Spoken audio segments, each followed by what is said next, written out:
সবাইকে আমন্ত্রণ জানাচ্ছি বিডিএলএফ 24 নিউজে। এক দফা দাবি, Bangladesh nursing and midwifery council হতে সকল বৈষম্য দূরীকরণ এবং বাংলাদেশ নার্সিং। বিস্তারিত দেখুন বিডিএলএফ 24 নিউজের প্রতিনিধি ফাহিমা আক্তারের রিপোর্টে। ক্যামেরায় ছিলেন তারিক আহমেদ। মিডওয়াইফারি কাউন্সিল বিনা নোটিশে নার্সিং রেজিস্ট্রেশন কার্ড সরবরাহ বন্ধ রাখার বিষয়টি গণমাধ্যমে প্রকাশ করার জন্য দাবি জানায়। আমরা বাংলাদেশ কারিগরি শিক্ষা বোর্ড থেকে diploma in patient care nursing বিভাগ 3 বছর মেয়াদী থেকে পাশকৃত ছাত্রছাত্রীবৃন্দ 2005 সালের তৎকালীন সরকারের শিক্ষা মন্ত্রণালয় আওতাধীন বাংলাদেশ কারিগরি শিক্ষা বোর্ডের অধীনে diploma in patient care nursing সহ মোট 7টি হেলথ টেকনোলজি কোর্স চালু করেন। পরবর্তীতে 2009 সালে বাংলাদেশ সরকারের রদবদল হলে শিক্ষা মন্ত্রণালয় ও স্বাস্থ্য মন্ত্রণালয়ের মধ্যে বিষয়টি নিয়ে আন্তঃমন্ত্রণালয় জটিলতার সৃষ্টি হয়, যার ফলশ্রুতিতে বাংলাদেশ কারিগরি শিক্ষা বোর্ড থেকে পাশকৃত diploma in patient care nursing সহ মোট 7টি হেলথ টেকনোলজি পাশকৃত ছাত্রছাত্রীরা সরকারি ও বেসরকারি চাকরি ক্ষেত্রে বৈষম্যের শিকার হয়। 2013 সালে কারিগরি শিক্ষা বোর্ড 144তম বোর্ড সভায় diploma in patient care technology 3 বছর মেয়াদী কোর্সের নাম পরিবর্তন করে অন্যান্য কোর্সের সাথে সামঞ্জস্য রেখে ডিপ্লোমা অ্যান্ড নার্সিং টেকনোলজি 4 বছর মেয়াদী নামকরণ করেন। কপি সংযুক্ত।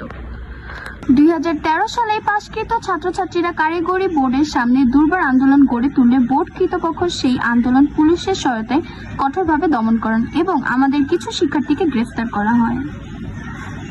নিরুপায় হয়ে ছাত্রছাত্রীরা তৎকালীন সরকারকে বিভিন্ন মহলে যোগাযোগ করেও কোনো আশানুরূপ ফল না পেয়ে 2016 সালে মহামান্য হাইকোর্টে একটি রিট দায়ের করেন। দীর্ঘ শুনানির পরে হাইকোর্টে ছাত্রছাত্রীদের পক্ষে রায় প্রদান করেন। রায়ের কপি সংযুক্ত। এখানে উল্লেখ্য যে ডিপ্লোমা ইন নার্সিং পাশ করার পরে বাংলাদেশ নার্সিং অ্যান্ড মিডওয়াইফারি কাউন্সিলের অধীনে একটি কম্প্রিহেনসিভ পরীক্ষার মাধ্যমে পেশাগত সনদ লাইসেন্স গ্রহণ করতে হবে, যা সরকারি ও বেসরকারি চাকরির ক্ষেত্রে অত্যন্ত অপরিহার্য।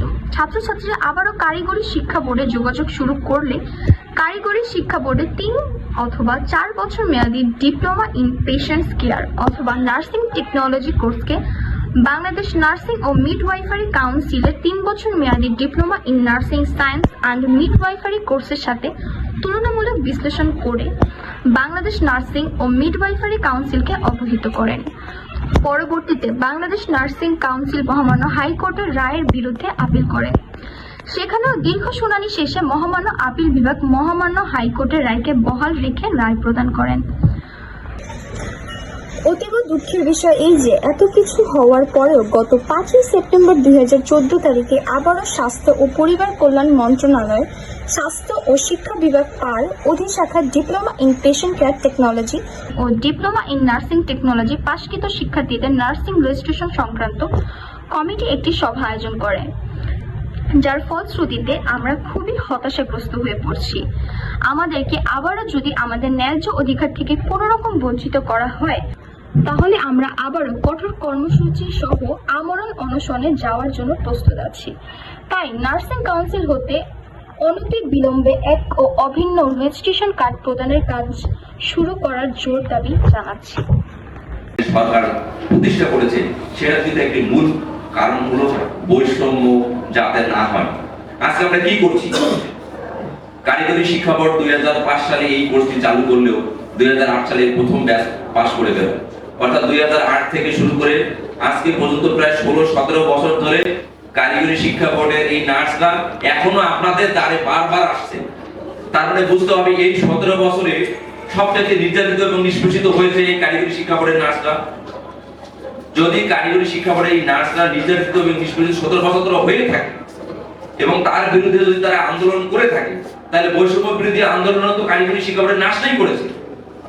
এই বৈষম্য বিরোধী আন্দোলন করা সত্ত্বেও আজকে যখন তারা সনদ পাওয়া শুরু করেছে, তাদের প্রায় প্রথম ধাপে 3200+ ছাত্রছাত্রী কাউন্সিলের সকল প্রকার শর্ত পূরণ করে উত্তীর্ণ হয়েছে।